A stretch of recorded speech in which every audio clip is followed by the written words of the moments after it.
Peu de temps avant Noël, une personne musulmane m'avait demandé comment une même personne peut-elle être à la fois Dieu et homme. Et c'est une question qui revient assez souvent parce qu'il s'agit en fait d'une question centrale dans le christianisme.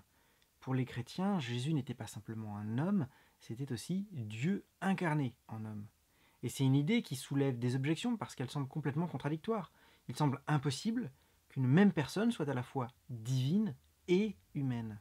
Le problème, c'est que la description classique de Dieu est incompatible avec celle de ce qu'est un homme. Dieu est décrit comme étant éternel, infini, immatériel, omnipotent et omniscient, alors que l'homme, lui, au contraire, est un être matériel, et de fait, les hommes naissent et ils meurent, ils sont limités en puissance et en savoir.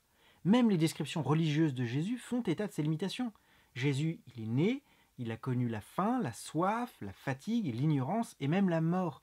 Comme le faisait remarquer Spinoza, l'idée qu'un être puisse être à la fois Dieu et homme, ça semble être aussi contradictoire que l'idée d'un cercle carré. En 1977, John Hick avait publié un livre intitulé The Myth of God Incarnate, dans lequel il développait cette critique pour contester la cohérence d'une telle idée. Mais ce livre a eu l'intérêt justement de relancer cette question en philosophie de la religion, parce que tout le monde n'est pas forcément convaincu que l'idée d'une incarnation divine soit contradictoire. Certains philosophes ont proposé des théories et des analogies pour défendre justement sa possibilité logique. Et c'est ce que nous allons examiner dans cette émission, les principales théories philosophiques de l'incarnation.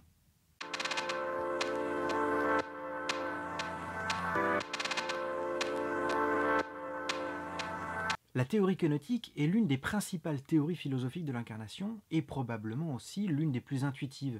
Elle est défendue par des auteurs tels que Ronald Finstra, Stephen Davis ou encore Peter Forrest. Elle consiste à dire que Dieu le Fils s'est dépouillé, ce qu'on dit en grec kenosis, il s'est dépouillé de ses attributs divins pour devenir un homme. Dieu le Fils s'est auto-limité, il a cessé de manifester ses qualités divines, il y a renoncé pour devenir un homme.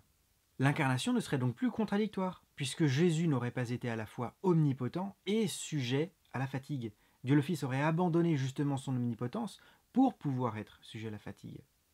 Je dois mentionner cette théorie parce qu'elle est assez populaire, mais je dois avouer que personnellement elle ne me convainc pas du tout.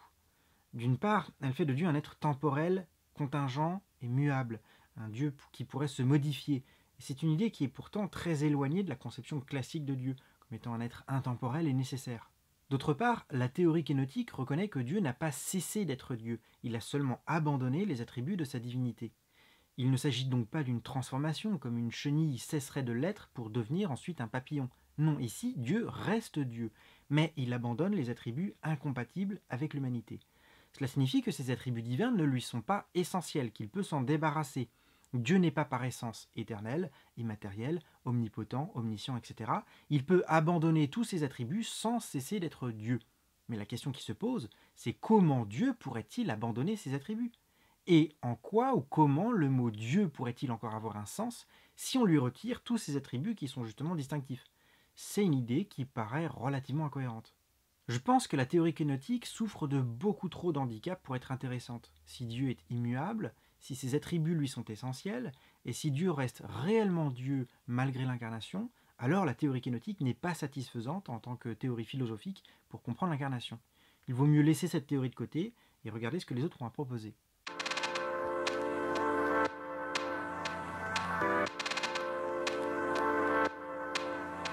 Une piste plus intéressante que la théorie kénotique consiste à assumer l'existence de deux natures et à respecter leur distinction mutuelle, chacune ayant ses propres attributs distinctifs. Dans l'incarnation, une même personne possède deux natures, l'une qui est divine et l'autre qui est humaine, sans que celle-ci ne se confondent. Ainsi, ce n'est pas la même chose qui est éternelle et qui est temporelle. C'est la nature divine seulement qui est éternelle, et c'est la nature humaine seulement qui est temporelle. Il n'y a pas de contradiction, pas plus qu'il n'y a de contradiction à reconnaître qu'un même chat peut être à la fois noir et blanc, si ce ne sont pas les mêmes parties de son pelage qui sont noires ou qui sont blanches. Cette distinction est vraiment tellement classique qu'il est difficile de l'attribuer à un auteur précisément, de telle sorte qu'en fait je l'ai vu être attribué à plein d'auteurs différents. Pourtant, même si on évite la contradiction, ce qui est une bonne chose, on n'explique pas non plus par ailleurs comment la même personne pourrait avoir deux natures, l'une divine et l'autre humaine. Une solution relativement simple consiste à considérer qu'il y a deux catégories de réalité, deux types de choses. Il y a d'un côté des personnes, et puis il y a de l'autre des natures. Et que les natures ne sont pas en soi personnelles, qu'une même personne peut contrôler plusieurs natures. C'est un peu difficile à comprendre, mais il y a une analogie qui a pu être proposée, et l'analogie la plus intuitive allant dans ce sens a été proposée à mon avis par Catherine Rogers. Elle conçoit un parallèle entre une personne qui a une nature divine qui s'incarne en homme, soit la théorie de l'incarnation, et puis une personne ayant une nature humaine qui contrôle un personnage dans un jeu vidéo. La plupart du temps, les joueurs s'identifient souvent à leur personnage. Ils le contrôlent et le personnage les représente. On peut facilement dire que le joueur fait un pas en avant, qu'il est blessé ou qu'il meurt, parce qu'il dirige son personnage, alors que lui-même reste affalé sur son canapé. On peut parler ainsi, même si on fait bien la différence entre la nature humaine et la nature virtuelle du joueur, parce qu'on attribue toutes ces actions à la même personne. C'est la même personne qui contrôle le corps humain et le corps virtuel. Il n'y a pas de contradiction à dire que la même personne est affalée sur son canapé et court en même temps. Si d'un côté on parle de son corps humain, et si de l'autre on comprend bien que l'on parle de son personnage virtuel. Malgré tout, cette analogie n'est pas satisfaisante. Elle ne permet pas de concevoir qu'une même personne puisse avoir des attributs psychologiques contradictoires selon ses natures. Parce qu'il y a bien une différence entre Dieu et un homme concernant également la façon de penser. Dieu est éternel, il est intemporel, il ne pense donc pas de façon successive, contrairement à un homme dont les pensées sont successives. Dieu est omniscient, il n'apprend rien, contrairement aux hommes. Jésus, au contraire, a dû apprendre. On dit ainsi qu'il a grandi en sagesse. Donc Jésus a dû apprendre des choses. Jésus a fait des expériences sensibles et subjectives qu'un Dieu transcendant et matériel ne peut pas connaître. Jésus a connu la faim, il a connu la soif, la douleur, le toucher, le goût, la vue, etc. La psychologie divine et la psychologie humaine sont donc forcément différentes l'une de l'autre parce qu'elles sont liées à des natures qui sont elles-mêmes différentes. Un Dieu est transcendant et immatériel, il ne connaît donc pas le monde de la même façon qu'un être qui est fini, qui est localisé et qui connaît le monde à travers ses organes sensoriels. Il y a des contradictions entre une pensée divine et une pensée humaine. Dieu est omniscient, tandis que Jésus, lui, ne l'était pas. Et cette contradiction n'est pas prise en compte dans l'analogie du jeu vidéo, parce qu'il n'y a là qu'une seule conscience, alors qu'en fait il en faudrait deux.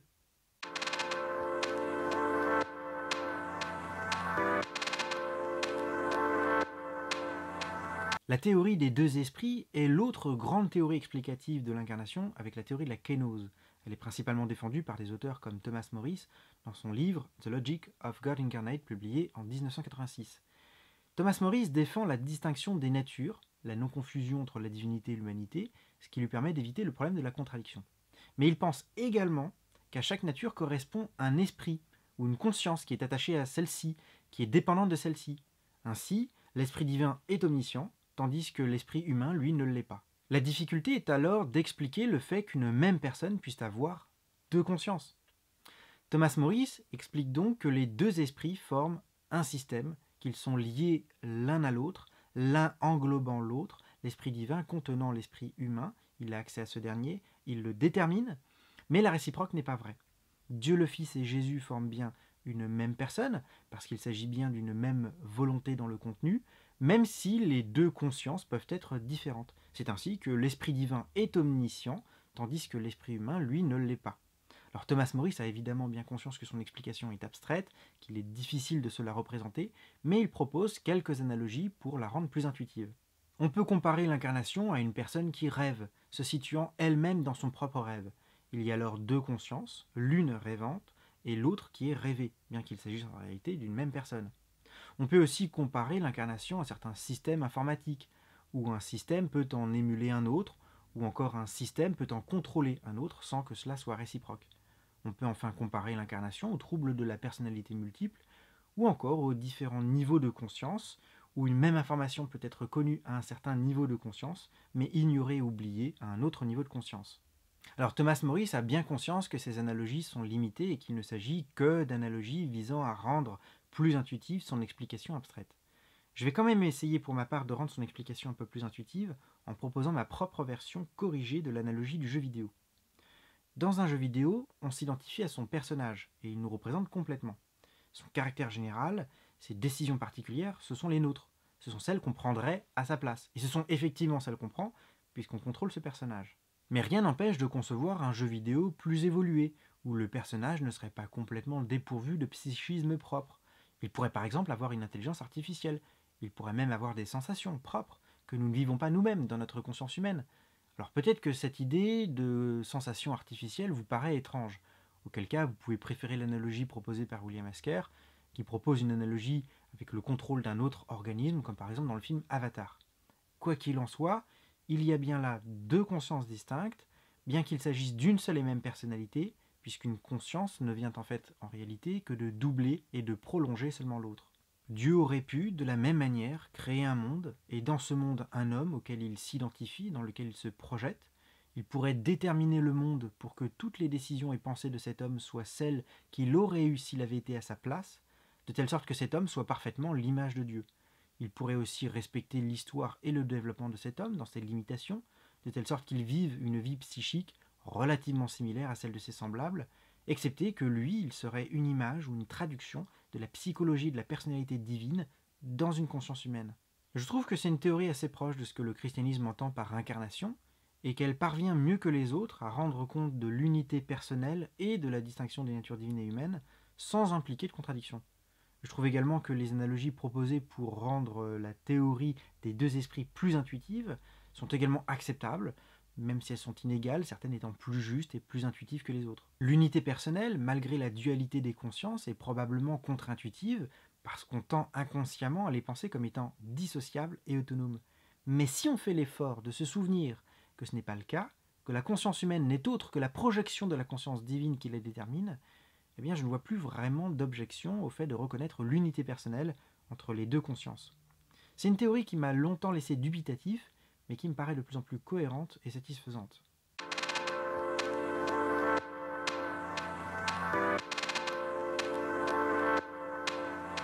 Il semble donc qu'il soit tout à fait possible d'adopter une conception cohérente de l'idée chrétienne d'incarnation. L'idée qu'une même personne puisse à la fois avoir une nature divine et une nature humaine ne semble pas poser de difficultés logiques. Alors bien sûr, cela ne signifie pas que le christianisme soit vrai. Il faudrait encore se demander pourquoi Dieu pourrait-il faire une telle chose, une chose pareille. Mais cela signifie au moins que l'idée d'incarnation n'est pas une raison suffisante de rejeter la cohérence du christianisme. Si vous avez aimé cette émission, n'hésitez pas à la liker et à vous abonner. Si vous avez des questions ou des remarques, vous pouvez les poster dans les commentaires. Alors je sais que je ne suis pas toujours le plus rapide pour répondre, mais rassurez-vous, je vais connecter mon cerveau à une intelligence artificielle qui répondra aux commentaires en mon nom à partir de ce qu'elle trouvera dans ma conscience. J'espère juste que Freud s'est planté concernant les zones obscures de l'inconscient. Et sur ce, je vous dis à très bientôt.